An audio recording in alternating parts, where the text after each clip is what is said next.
बड़े भाई साहब मुंशी प्रेमचंद। मेरे भाई साहब मुझसे 5 साल बड़े थे, लेकिन केवल 3 दर्जे आगे। उन्होंने भी उसी उम्र में पढ़ना शुरू किया था जब मैंने शुरू किया, लेकिन तालीम जैसे महत्व के मामले में वो जल्दबाजी से काम लेना पसंद ना करते थे। इस भावना की बुनियाद खूब मजबूत डालनी चाहते थे, जिस पर आलीशान महल बन सके। 1 साल का काम 2 साल में करते थे, कभी कभी 3 साल भी लग जाते थे। बुनियाद भी पुख्ता ना हो तो मकान कैसे पायदार बने। मैं छोटा था, वो बड़े थे। मेरी उम्र 9 साल की थी, वो 14 साल के थे। उन्हें मेरी तंबीह और निगरानी का पूरा और जन्मसिद्ध अधिकार था, और मेरी शालीनता इसी में थी कि उनके हुक्म को कानून समझूं। वह स्वभाव से बड़े अध्ययनशील थे, हरदम किताब खोले बैठे रहते, और शायद दिमाग को आराम देने के लिए कभी कॉपी पर, कभी किताब के हाशियों पर चिड़ियों, कुत्तों, बिल्लियों की तस्वीरें बनाया करते थे। कभी कभी एक ही नाम या शब्द या वाक्य 10-20 बार लिख डालते। कभी एक शेर को बार बार सुंदर अक्षरों में नकल करते। कभी शब्द रचना करते जिसमें कोई अर्थ न होता, न कोई सामंजस्य। मसलन एक बार उनकी कॉपी पर मैंने ये इबारत देखी: स्पेशल अमीना, भाइयों भाइयों, दरअसल भाई भाई, राधेश्याम, श्रीयुक्त राधेश्याम, 1 घंटे तक। इसके बाद एक आदमी का चेहरा बना हुआ था। मैंने बहुत चेष्टा की इस पहेली को अर्थ निकालूं, लेकिन असफल रहा, और उनसे पूछने का साहस न हुआ। वो नवी जमात में थे, मैं 5वीं में। उनकी रचनाओं को समझना मेरे लिए छोटा मुंह बड़ी बात न थी। मेरा जी पढ़ने में बिल्कुल न लगता था।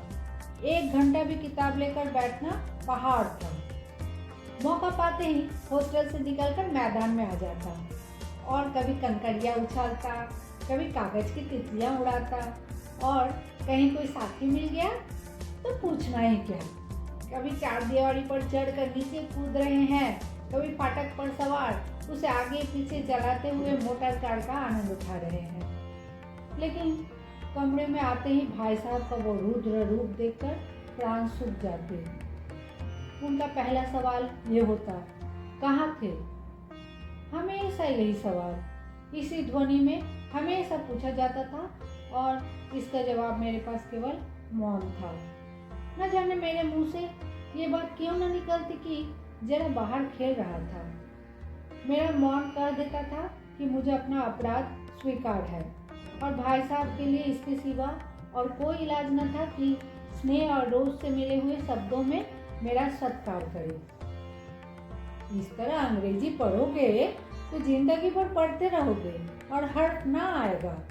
अंग्रेजी पढ़ना कोई हंसी खेल नहीं है कि जो चाहे पढ़ ले। नहीं तो ऐरा गैरा नत्थु खैरा सभी अंग्रेज के विद्वान हो जाते। यहाँ रात दिन आंखें फोड़नी पड़ती है और खून जलाना पड़ता है, तब कहीं ये विद्या आती है। और आती क्या है? हाँ, कहने को आ जाती है। बड़े बड़े विद्वान भी शुद्ध अंग्रेजी नहीं लिख सकते, बोलना तो दूर रहा। और मैं कहता हूँ, तुम कितने घोंघा हो कि मुझे देखकर भी सबक नहीं लेते। मैं कितनी मेहनत करता हूँ, ये तुम अपनी आंखों से देखते हो। अगर नहीं देखते तो ये तुम्हारी आंखों का कसूर है, तुम्हारी बुद्धि का कसूर है। इतने मेले तमाशे होते हैं, मुझे तुमने कभी देखने जाते हुए देखा है? रोज ही क्रिकेट और हॉकी मैच होते हैं, मैं पास नहीं पटकता, हमेशा पढ़ता रहता हूँ। उस पर भी 1-1 दर्जे में 2-2, 3-3 साल पढ़ा रहता हूँ। फिर भी तुम कैसे ऐसा करते हो कि तुम ये खेल कूद के वक्त गंवा कर पास हो जाओगे? मुझे तो 2 ही 3 साल लगते हैं, तुम उम्र भर इसी दर्जे में पड़े रह सकते रहोगे। अगर तुम्हें इस तरह उम्र गंवानी है तो बेहतर है घर चले जाओ और मजे से गुल्ली डंडा खेलो। दादा की गाड़ी कमाई के रुपए ऐसे क्यों बर्बाद करते हो? मैं ये लताड़ सुनकर आंसू बहाने लगता। जवाब ही क्या था। अपराध तो मैंने किया है, लगार कौन सा है। भाई साहब उपदेश देने की कला में निपुण थे।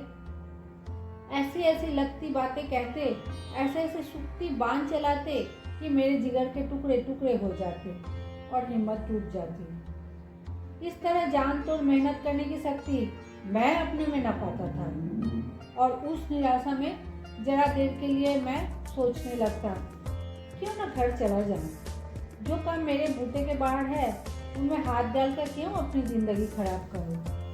मुझे अपना मूर्ख रहना मंजूर था, लेकिन उतनी मेहनत, मुझे तो चक्कर आ जाता था। लेकिन घंटे 2 घंटे बाद निराशा के बादल फट जाते और मैं इरादा करता कि आगे से खूब जी लगाकर पढ़ूंगा। चटपट एक टाइम टेबल बना डालता। बिना पहले से नक्शा बनाए कोई स्कीम तैयार किए बिना काम कैसे शुरू करूं। टाइम टेबल में खेलकूद की मत बिल्कुल उड़ जाती। प्रातःकाल उठना, 6 बजे मुंह हाथ धो नाश्ता कर पढ़ने बैठ जाना। 6 से 8 तक अंग्रेजी, 8 से 9 तक हिसाब, 9 से 9:30 तक इतिहास, फिर भोजन और स्कूल। 3:30 बजे स्कूल से वापस होकर आध घंटा आराम, 4 से 5 तक भूगोल, 5 से 6 तक ग्रामर, आध घंटा हॉस्टल के सामने ही टहलना, 6:30 से 7 तक अंग्रेजी कंपोजिशन, फिर भोजन करके 8 से 9 तक अनुवाद, 9 से 10 तक हिंदी, 10 से 11 तक विविध विषय, फिर विश्राम। मगर टाइम टेबल बना लेना एक बात है, उस पर अमल करना दूसरी बात। पहले दिन उसकी अवहेलना शुरू हो जाती।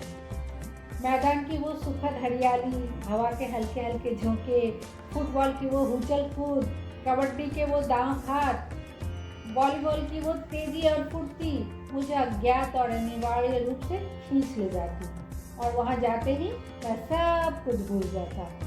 वो जानलेवा टाइम टेबल, वो आंखें फोड़े पुस्तकें किसी की याद न रहती और भाई साहब को नसीहत और फजीहत का अवसर मिल जाता। मैं उनके साय से भागता, उनकी आंखों से दूर रहने की चेष्टा करता। कमरे में इस तरह दबे पांव आता कि उन्हें खबर न हो। उनकी नज़र मेरी ओर उठी और मेरे प्राण निकले। हमेशा सिर पर एक नंगी तलवार सी लटकती मालूम होती।